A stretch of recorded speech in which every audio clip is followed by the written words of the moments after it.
Capítulo 2. El buscador. Ya hemos comentado que el buscador de la verdad persigue conocer la verdad absoluta, la cual posee una realidad primordial y superior que supera las realidades menores y relativas. En este capítulo se enfoca sobre todo en lo que es el buscador que está iniciando su búsqueda, la persona que está en sus primeras etapas de esa búsqueda interna. Estas personas pasan habitualmente por un ciclo de desarrollo que involucra un nacimiento de la búsqueda, una juventud y una madurez y finalmente una muerte de esa búsqueda, siendo esta muerte un cambio de estado de las tinieblas a la luz, para terminar la búsqueda y empezar algo nuevo. El punto 2 habla sobre el nacimiento de la voluntad de la búsqueda. El nacimiento de la búsqueda de la verdad inicia en la mayoría de las personas de formas y grados diferentes, pero hoy en día se manifiesta a veces como una inquietud, una reacción, una curiosidad, un llamado interno, un despertar.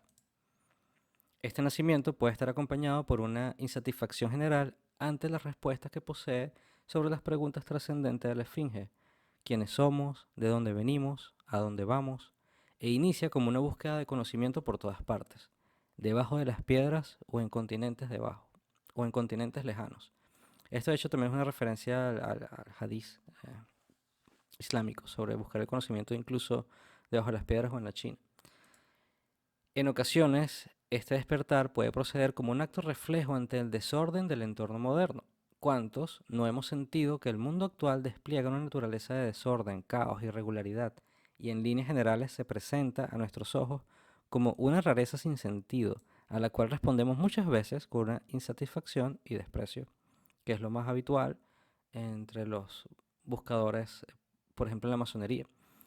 Hay un término masónico que se llama el bautismo de San Juan y tiene que ver justamente con las personas que han experimentado esta respuesta.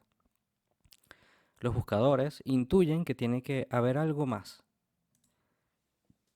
Desde hace un tiempo en nuestra civilización estamos demasiado imbuidos por las sugestiones e influencias de un mundo moderno que ha perdido toda regularidad y legitimidad por su desconexión con los principios superiores y sin embargo se presenta como lo único verdaderamente válido. Y para profundizar en este punto habría que estudiar un poco la epistemología del conocimiento y por qué se considera que el raciocinio puro cartesiano hoy día, esa dualidad separada de los principios, es ilegítimo porque está separado de los principios, pero sin profundizar demasiado, nos quedamos en que es esa ruptura, esta desconexión lo que lo hace legítimo. No obstante, muchos que quieren enderezarse ante este desorden se pierden y extravían en la trampa del mundo por estar inadecuadamente orientados y seguir sus deseos por sobre la verdad trascendente. Sus deseos o programaciones o prejuicios, etcétera. Estamos hablando de que el ser humano es bastante irracional y muy susceptible al priming y no es tan hábil juzgando la realidad como cree. Somos seres muy influenciables por nuestro entorno.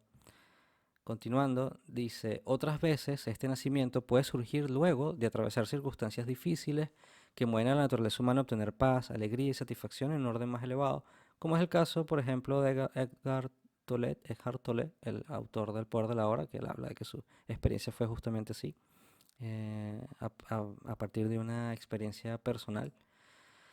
Pero cualesquiera que sean las circunstancias particulares de cada búsqueda y cada buscador, debemos recordar que hay tantos caminos para la búsqueda de la verdad como hay individuos en el universo o en los radios de una rueda, y por lo tanto, cada quien iniciará la búsqueda de acuerdo a su naturaleza, cualidades y condición particular. Podemos adelantar que este nacimiento de la búsqueda proviene de la naturaleza primordial del ser humano, que la tradición medio oriental denomina el fitra, es la disposición con la cual cada quien actúa o nace o realmente su naturaleza primordial.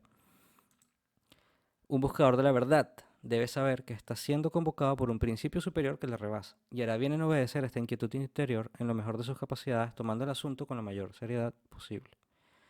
Y hay que recordar que aquí se está hablando de la verdad trascendente, suprema, no de la verdad de hecho o estas verdades menores, sino de esa verdad que trasciende y que por lo tanto va más allá de nuestro mundo contingente. Entendiendo que esta búsqueda que lleva hacia los principios supremos, volvamos a repetirlo, se trata, y esto era una cita de Platón y que otros autores recuerdan mucho, trata de las cosas más formidables en comparación con las cuales todo lo demás no es más que un juego de niños. Bien, empezamos por la juventud mental de la búsqueda y aquí tenemos que imaginarnos que estamos en una persona que no sabe nada de nada y que simplemente desde sus primeros años, hoy día por ejemplo en la educación escolar, intenta buscar algo que sea espiritual y que está buscando estas respuestas internas. Entonces, en esta juventud de la búsqueda se caracteriza por una expansión del horizonte mental y por una exploración de fuentes de conocimiento de diversas índoles. Trabajo que es más complicado en cuanto más avanzada en el tiempo moderno se realiza esta búsqueda. Un joven buscador de estos tiempos modernos potencialmente se dirige a Internet, a librerías especializadas o pensadores que respecto a su entorno social y académico o a la inteligencia artificial o cualquiera de las herramientas que estén disponibles al momento. El desborde de información disponible de fuentes diversas, desordenadas y poco confiables deja a la mayoría de los buscadores más desorientados que al inicio. La verdad se encuentra combinada con la mentira y las pretendidas autoridades de conocimiento, las cuales poseen una versión relativa y sesgada, sobre todo cuando se trata de estos temas trascendentales. Hay más autores y libros de estos temas que granos de arena, todos sostienen un clásico y nunca falta un amigo que leyó y recomienda algo. La contradicción está por todas partes y las fuentes originales perdidas en la noche de los tiempos. Todo es una traducción o un comentario. Todo aparece como incompleto o inconcluso. El conocimiento está fragmentado y mezclado en un enredo de sincretismo que convierte la búsqueda en un oscuro laberinto y una constante confusión. Y esto es natural porque gran parte de estos conocimientos, sobre todo a nivel prehistóricamente, antes de la historia que se ha ido documentando, era de boca a oído y eran tradiciones orales. Y luego su traducción a libros y esta transmisión siempre fue susceptible a modificaciones. No está a la vista una sola fuente clara e incontestable para todos, y la verdad absoluta, a la cual adherirse al inicio de la búsqueda, se encuentra escondida porque los textos verdaderos y su lenguaje simbólico chocan y están velados para la mente moderna. Y sí, efectivamente hay textos de la revelación y que estos textos son altamente simbólicos y el lenguaje simbólico no es el más apropiado para entenderlo de forma literal y puramente con la razón. Y esto contribuye al extravío y por eso la gente lee exégesis y estas exégesis son interpretaciones y es lo que contribuye un poco a la confusión cuando se inicia la búsqueda espiritual. Aún más difícil es reconocer un individuo vivo en nuestra vecindad, que haya efectivamente penetrado estos velos y pueda dirigirnos hacia la fuente, que sea una síntesis integral adaptada a nuestra naturaleza. Aquí se estaría hablando de un maestro efectivo dentro de una tradición o de un camino específico que haya alcanzado esta realización interna. Es difícil encontrar a estas personas. Por esto, durante la juventud de la búsqueda debemos tener 4 disposiciones importantes que ayudarán al buscador a atravesar este difícil comienzo para llevar sus esfuerzos con seguridad. Bien, estas 4 disposiciones importantes son: la primera es ser sanamente escéptico. Un buscador de la verdad se aproxima a todo conocimiento que se le presente por primera vez con cierta duda. No quiere voluntariamente vivir en la mentira ni en el error. Y como la verdad es lo único que le importa, se ocupa de desenmascarar lo falso ahí donde lo encuentra.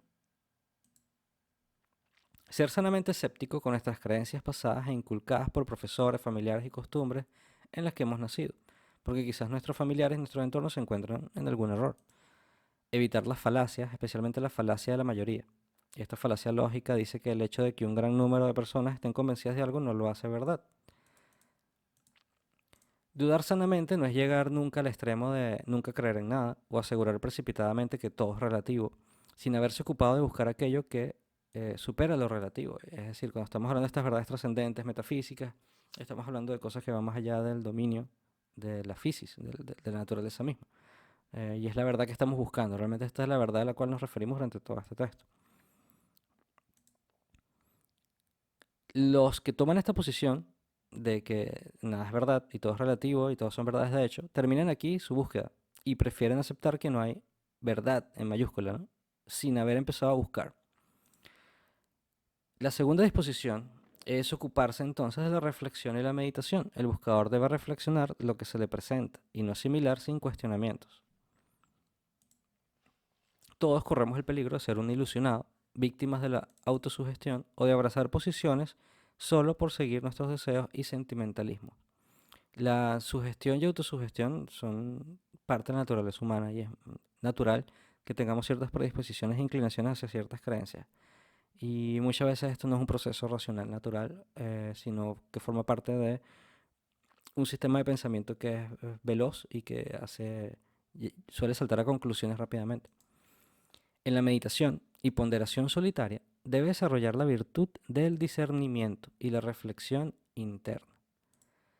Un buscador de la verdad lo encuentras a menudo pensativo, reflexivo y silencioso. Estamos hablando sobre todo de las primeras etapas de la búsqueda. Esta persona en la cual estamos refiriendo aquí todavía no ha iniciado un camino de profundizar en los principios divinos o espirituales. Simplemente está en un periodo de reflexión y es meditativo sobre la naturaleza de las cosas, es observador, caminando dubitativo, considerando toda posibilidad, todo escenario, escudriñando la naturaleza de las cosas y siendo el principal cuestionador de sus creencias.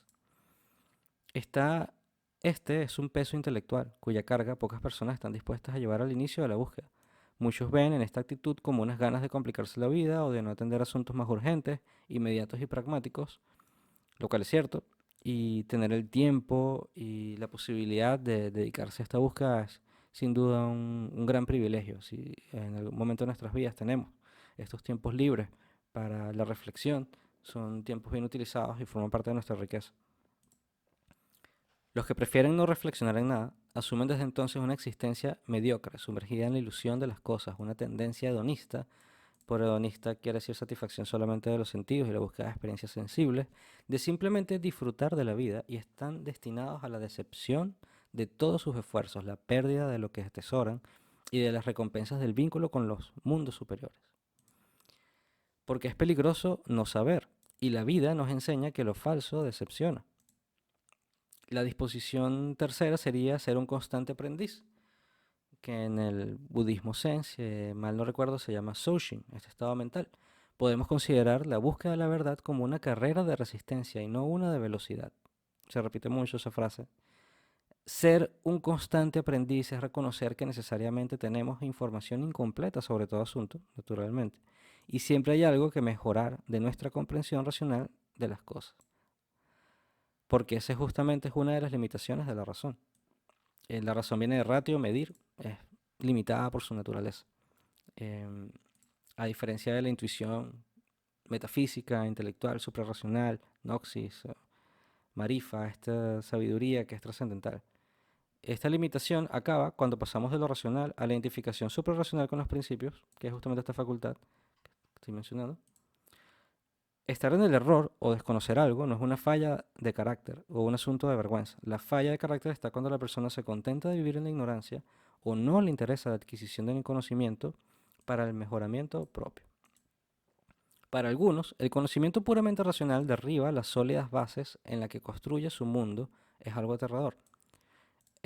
Aquí me refiero que solamente el conocimiento racional, literario, de que las cosas son distintas a como se han hecho una idea, para muchas personas es preocupante. Y por lo tanto se alejan de estas reflexiones que perciben como desestabilizadoras del mundo, que ya ellos se han hecho una idea y han sacado ciertas conclusiones sobre el mundo. Asumen que ya saben todo lo que hay que saber o que es preferible no saber, pero en realidad lo que temen es enfrentar verdades superiores que perturben cualquier falso sentido de comodidad y conveniencia, un mecanismo de defensa emocional.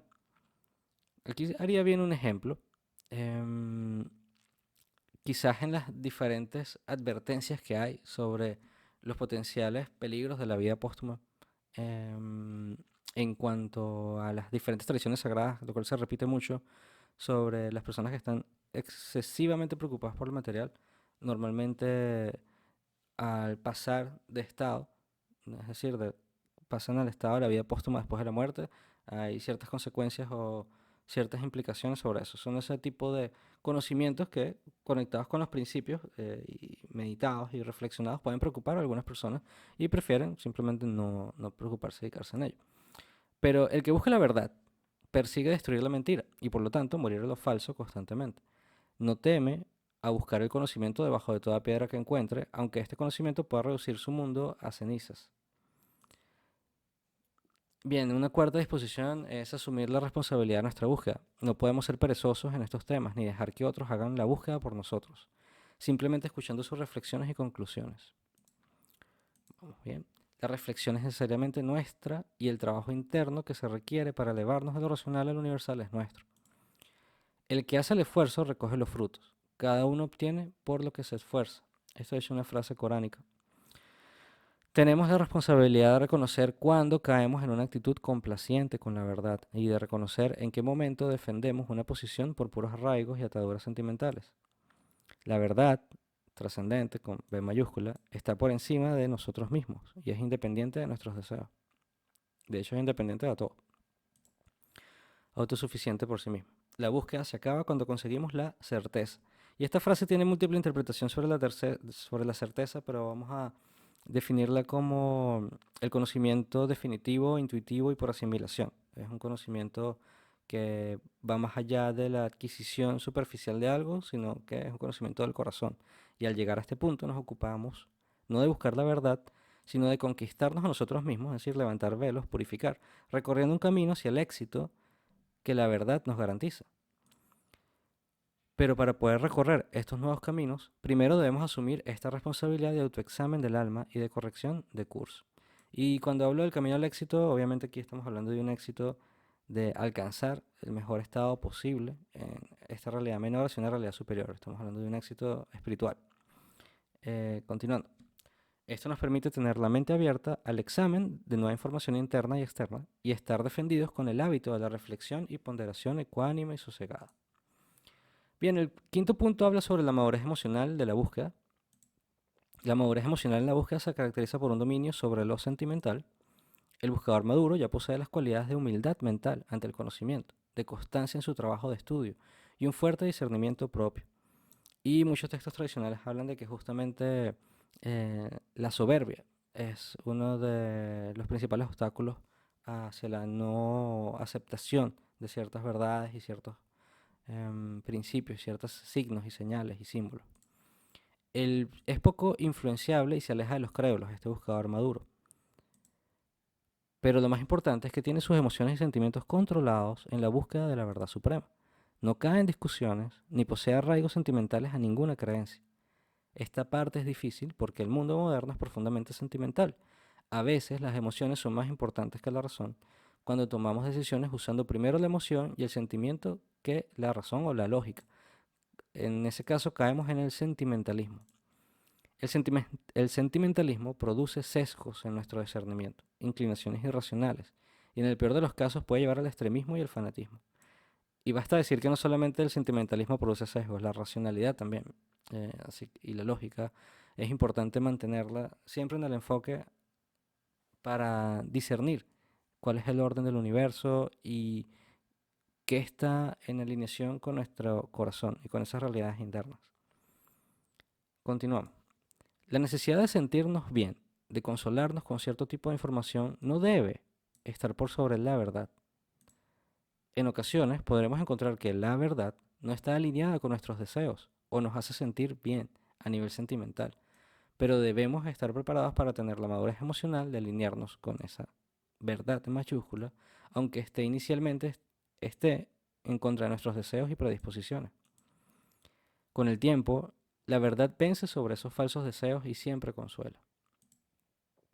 No se me ocurre ningún ejemplo para hablar de ese tema de la consolación, pero quizás se me ocurre de nuevo sobre el tema de la existencia póstuma y de que hay una realidad que trasciende esta realidad, el reencuentro con los familiares. Es algo que puede considerarse que consuela, pero no buscamos una verdad porque nos consuele.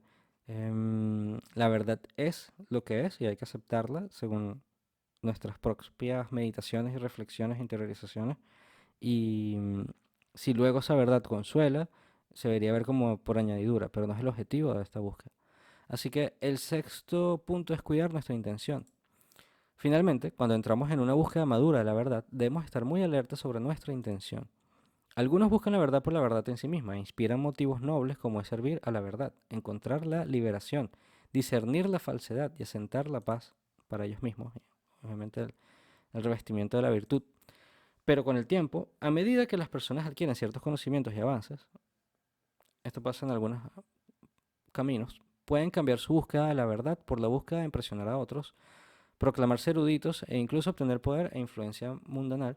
Y no se me ocurre ningún ejemplo a la mano sobre esto, pero es habitual sobre todo en sociedades, y más antiguamente incluso, donde tener cierto grado o cierta autoridad en un entorno de conocimiento no laico o espiritual podía otorgar a las personas beneficios y privilegios.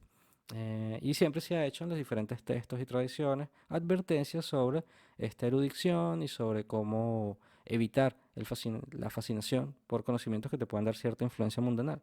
Ahí es cuando se pierde un poco la intención original de la búsqueda. Y los primeros son verdaderos buscadores, es decir, aquellos que buscan la verdad por virtud y por liberación y paz interna e identificación con los principios. Y los otros continúan en el disfrute del engaño, en el juego de la competencia de la vida mundanal. Finalmente viene la muerte del buscador de senderos. La muerte de la búsqueda de senderos se caracteriza por la vinculación efectiva a una vida tradicional. Esto quiere decir que es alguien que ya no está fuera de un templo interno, no es un profano, es una persona que ha alcanzado entrar ya en un camino de desarrollo interno propio. Idealmente dentro de una forma tradicional regular, como la entendemos nosotros en la filosofía perenne o la Sofía perenne. Este sería el final de la búsqueda de un camino legítimo y el inicio de otra búsqueda donde el objetivo es aproximarse a la verdad, complacer y estar conforme al orden universal de esta verdad. Porque la verdad no es algo que se adquiere, no es algo externo, es algo que se va identificando internamente y que finalmente es el principio supremo realmente el que guía y orienta. Continuamos. Los caminos son muchos como los radios de una rueda, pero todos nos dirigen al centro, donde está la verdad última. Al final de nuestro ciclo de buscador de senderos debemos elegir el camino para nosotros y recorrerlo hasta el final, hasta ese punto en el centro. De otra forma nos encontraríamos en un continuo circunloquio y circunspección, siempre en la periferia de la rueda, sin nunca llegar al centro que es nuestra meta final. La muerte del buscador de senderos es el nacimiento del practicante de la vía. Pero ¿cuál es la vía legítima? Pero ¿cuál vía es legítima y cómo vincularme efectivamente a esta? ¿Cuáles son los muchos caminos que llevan al centro y cuáles otros nos alejan del centro? Es lo que exploraremos en el próximo comentario sobre la tradición y lo transmitido.